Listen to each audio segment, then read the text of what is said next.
ইন্না লিল্লাহি ওয়া ইন্না ইলাইহি রাজিউন। আজকির ভাই দুনিয়াতে নাই, এই কথাটা শুনে নিজেকে বিশ্বাস করতে পারি নাই। আমি প্রথমে ফেসবুকে ঢুকে রূপ ভাইয়ের আইডি থেকে যখন পোস্টটা দেখেছি যে আজকির ভাই দুনিয়াতে নাই, আমি ঘুম থেকে উঠে যখন আমি প্রথমে ফেসবুকে ঢুকে দেখি, আমি ভাবতেছি যে আমি কি স্বপ্নে দেখতেছি না বাস্তবে দেখতেছি। কারণ আমি তাড়াতাড়ি উনার ফেসবুকের কমেন্টে ঢুকছি, মানে উনার কমেন্ট সেকশনে ঢুকে দেখছি না ঠিক আছে, সবাই ইন্না লিল্লাহি বলতেছে, তাই আমি বলছি যে মনে হয় ঠিকই আছে, উনি মারা গেছেন। তো আমি জানি না উনি কিভাবে মারা গেছেন, উনি দুপুরে নাকি মারা গেছেন। আমি ফেসবুকে জাস্ট উনার পোস্ট দেখতেছি, সবাই উনাকে নিয়ে পোস্ট করতেছে। তো দেখে নিজেকে আমি বিশ্বাস করতে পারি নাই। তবে আমি কেন জানেন, আমি উনাকে হয়তোবা আমি উনার সাথে এরকম চলাফেরা করি নাই কোনোদিন, উনার সাথে আমার ওই ধরনের রিলেটিভ ছিল না যে আমি উনার সাথে থাকি নাই, উনার সাথে খাই নাই। উনি কোনোদিন আমার জন্য 5 টাকা খরচ করেন নাই, আমি উনার জন্য কোনোদিন 5 টাকা খরচ করি নাই। সো আমি উনাকে উনি ব্যক্তি হিসাবে কোন দল করেন বা উনি কোন দলের, মানে এগুলো দেখার আমার টাইম নাই। কিন্তু আমার কথা হচ্ছে উনি কেমন লোক ছিলেন, উনি মানুষের জন্য মানে সর্বোচ্চটা দিয়ে চেষ্টা করছেন যে মানুষকে কিভাবে হেল্প করা যায়, মানুষকে কিভাবে সাপোর্ট করা যায়।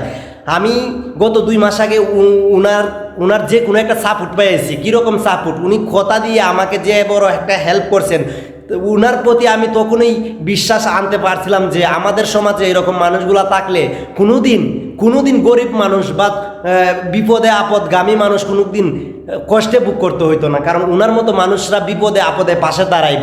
কারণ টাকা দিয়ে মানুষকে সাহায্য করতে হয় না, আপনার ন্যায় এবং নীতি দিয়ে যদি 2টা কথা দিয়ে একটা বিচার করে দিতে পারেন তাতেই এনাফ।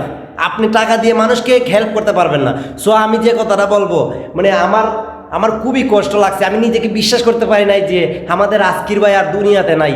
আমি উনার পরিবার এবং উনার কাছে আজীবন কৃতজ্ঞ থাকবো। আর উনার জন্য উনার আত্মার রুহের মাগফিরাত কামনা করে আল্লাহ যেন উনাকে জান্নাতবাসী করেন।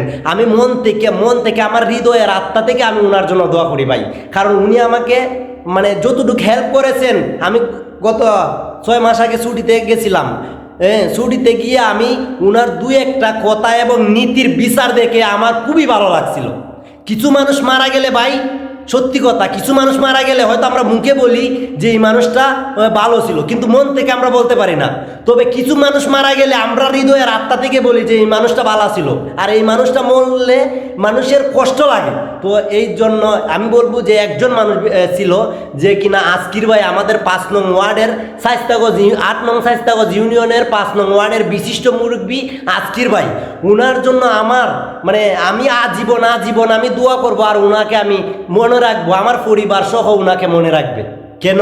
কারণ আমার ছোট বোনের বিয়ের সময় উনি আমাকে যতটুকু সাপোর্ট করেছে, তো আমি ওইখান থেকে আমি উনাকে বিশ্বাস করেছি যে বিনা সাত্রে উনার পিছনে কোনো 5 টাকা চা খাওয়াইতে হয় না, উনার জন্য কোনো খরচ করতে হয়েছে না। আমি জানি না, তবে আমার সাথে বা আমার কয়েকদিনের চলার ক্ষেত্রে আমি এরকম দেখি নাই।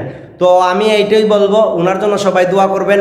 আমি উনার পক্ষ থেকে যদি উনি কোনো বেয়াদবি অথবা ভুল করে থাকেন বা উনার কোনো কর্মকাণ্ডে যদি আপনারা কষ্ট পাইয়া থাকেন, তাহলে উনাকে আল্লাহর হস্তে মাফ করে দিবেন এবং উনার জন্য জান্নাত কামনা করবেন।